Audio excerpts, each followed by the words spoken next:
আপনার online business কি এগিয়ে যাচ্ছে নাকি পিছিয়ে পড়তেছে আপনি বুঝবেন কিভাবে? অথবা আপনি সঠিকভাবে মার্কেটিং করার সত্ত্বেও নতুন কোনো কাস্টমার পাচ্ছেন না। আপনার অনলাইন বিজনেসের আপনার ফেসবুক পেজে কোনো নতুন রিচ, এনগেজমেন্ট পাচ্ছেন না। সো তার এই ধরনের যে সমস্যাগুলো আছে, এই সমস্যাগুলোর বিস্তারিত আজকে কথা বলবো। এই সমস্যাগুলো কিভাবে সমাধান করা যায়? আপনার অনলাইন বিজনেসের একটা সঠিক স্ট্র্যাটেজি আপনাকে আজকে ধারণা দিব। দেখেন, আপনার কাছে মনে হচ্ছে 90% বিজনেস ওনার একটাই কোশ্চেন থাকে, ভাই আমি মার্কেটিং করতেছি সঠিকভাবে, কিন্তু নতুন কোনো সেলস আসতেছে না, নতুন কোনো কাস্টমার আসতেছে না, আমার পোস্টে রিচ, এঙ্গেজমেন্ট এগুলো দিন দিন কমে যাচ্ছে। এমনকি বিজ্ঞাপনে টাকা খরচ হচ্ছে, কিন্তু আপনি সেই পরিমাণে রেজাল্ট পাচ্ছেন না।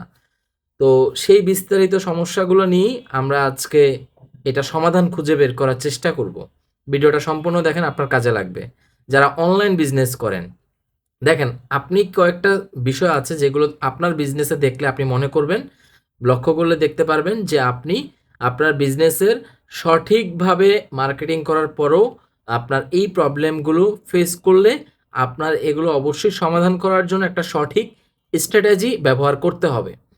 দেখেন, প্রথম হচ্ছে আপনি যদি নিয়মিত নতুন কাস্টমার না পান, দেন আপনার পোস্টে যদি রিচ, এঙ্গেজমেন্ট দিন দিন কমে যায়, ইনবক্সে কোনো সেলসের মেসেজ না পান, যেমন বিজ্ঞাপনের টাকা খরচ করতেছেন তেমন কোনো রেজাল্ট পাচ্ছেন না, আপনার ব্র্যান্ডকে মানুষ চিনতেছে না বা আপনার ব্র্যান্ডটাকে ওইরকম মানুষের কাছে পৌঁছাতে পারতেছেন না, এই ধরনের প্রবলেমগুলো ম্যাক্সিমাম 90% যারা অনলাইন বিজনেস করে তারা ফেস করে থাকেন। সো এই প্রবলেমগুলোই আজকে এখানে সমাধান করব। দেখেন, নাম্বার ওয়ান, আপনার টার্গেট কাস্টমারকে চিনতে হবে, অর্থাৎ আপনার প্রোডাক্টটা কে কিনবে, কেন কিনবে এবং কাস্টমারের কি প্রবলেম সলভ করবে সেইটা আপনাকে তুলে ধরতে হবে। নাম্বার টু, আপনার প্রফেশনাল ব্র্যান্ড তৈরি করার জন্য আপনার প্রোফাইলটাকে প্রফেশনালি অপটোমাইজেশন করতে হবে। নাম্বার থ্রি, আপনার নিয়মিত একটা ভ্যালু কন্টেন্ট বানাতে হবে, এমনকি পাবলিকলি পোস্ট করতে হবে যেন কাস্টমাররা ভিডিও দেখে বুঝতে পারে আপনার কি প্রোডাক্ট, এই প্রোডাক্টটা কাস্টমারের কি প্রবলেম সলভ করবে, এই প্রোডাক্টটা কাস্টমার কেন আপনার কাছ থেকে কিনবে।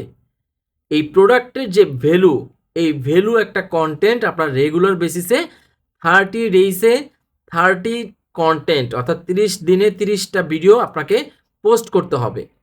দেন আপনার কি করতে হবে, আপনি যখন আপনার কোনো কাস্টমার হচ্ছে আপনার ইনবক্সে মেসেজ করবে, আপনি কত দ্রুত তাকে রিপ্লাই দিচ্ছেন সেটা আপনাকে অ্যানালাইসিস করতে হবে। দেন আপনি কি করবেন, আপনার ফেসবুক যে অ্যাডসটা আপনি রান করতেছেন সেটা কি সঠিকভাবে রান হচ্ছে কিনা, আপনার ফেসবুক রান অ্যাডস করার জন্য যে স্ট্র্যাটেজিটা আপনি ফলো করতেছেন কিনা, বা রানটা সঠিকভাবে আপনার রানের রেজাল্টটা আসতেছে কিনা, সেটার একটা ডাটা রিপোর্ট তৈরি করতে হবে আপনাকে।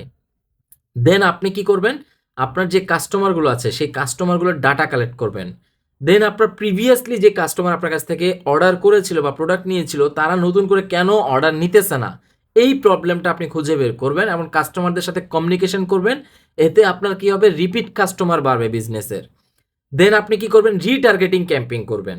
রিটার্গেটিং ক্যাম্পিং করলে কি হবে, আপনার রিপিট কাস্টমারগুলো হচ্ছে রিটার্গেটের মাধ্যমে তারা নতুন করে আবার আপনার প্রোডাক্টটা পারচেজ করতে পারবে বা পারচেজ করার জন্য আগ্রহ প্রকাশ করবে। দেন আপনি কি করবেন, আপনার সেলস অ্যান্ড কনভার্সেশন ট্র্যাক রাখবেন, যেটা রাখলে কি হবে, আপনার কত সেলস হচ্ছে, আপনার কত প্রফিট হচ্ছে, আপনার এটার একটা অ্যাপস আপনি ফলো আপ করতে পারেন বা ওয়েবসাইট ফলো করতে পারেন বা একটা গুগল শিট ফলো করতে পারেন, যেটা ফলো করে আপনি আপনার বিজনেসের একটা ক্যাশ ফ্লো বা প্রফিট অথবা লস অথবা অর্ডারের সাকসেস রেট, ক্যান্সেলের সাকসেস রেট, এগুলো আপনি ফলো আপ করতে পারবেন।